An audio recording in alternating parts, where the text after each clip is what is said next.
Hi, I'm Ilka White, and I work and live on Dja Dja Wurrung country in central Victoria. I teach natural dyeing, or an introduction to natural dyeing. There's so much more to explore beyond a one-day workshop, but I love the lights that go on for people to see how simple it can be for home dyers, and that if you know what you're looking for, and you don't even have to know really, just trial and error is a wonderful thing. There's some incredible colours that we can get from our own gardens or our own environment, and you don't even have to purchase in any additives really. You can make your own what we call mordants, which are ingredients that are added to dye baths to fix colour or encourage colour to come out, from rusty metal, from corroding copper pipes.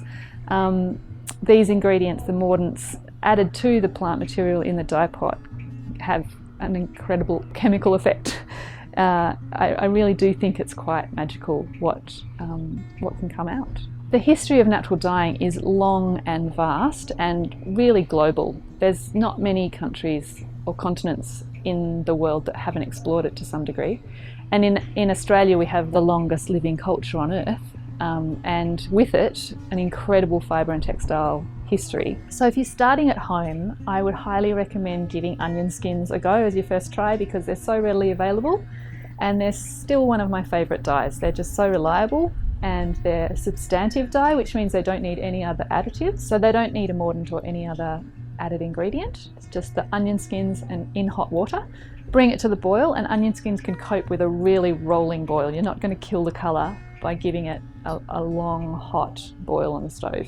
Some other easy favourites I'd give a go would be tansy. Tansy flowers give a beautiful fresh yellow, and in September we all hate the oxalis, but I've got to say it's a wonderful, wonderful yellow source in the dye pot. Dyer's chamomile's a good one. It's a beautiful little yellow daisy in the garden as well, but it's a great dye plant, and it's a very, very ancient dye. It's been used throughout Europe for many, many, many years. Eucalyptus leaves, bark or wood give fantastic colours, and eucalypt leaves give very different colours depending on the species, but mostly substantive dyes. And probably one of the favourites is Eucalyptus cinerea or Eucalyptus nicolai or Eucalyptus crenulata. They're all very beautiful, trusty orange ochre reds. So I would start my dyeing with wool if you're going to head in, because that's much more satisfying to begin with. After that, silk takes up similarly to wool, being another animal-based fibre, and mohair,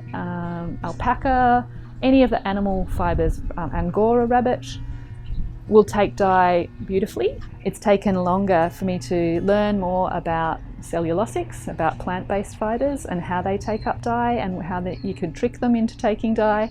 So I will use a soy milk or something high in protein to soak and convince the cellulosics that they can take dye like a protein-based fibre. Once you've extracted the dye, i.e. the colour has come out of the plant and into the hot water, and the longer you leave it, generally the deeper the colour, you can store the dye in a jar for months really. Some will change over time, so you'll get a deeper, more aged, I call it like a vintage. The dye will change the colour it gives the longer it's lived. So it's a lot of fun. Give it a go. Don't get too serious too soon, but there's a whole lot more that you can learn if you want to take it on more thoroughly in the future.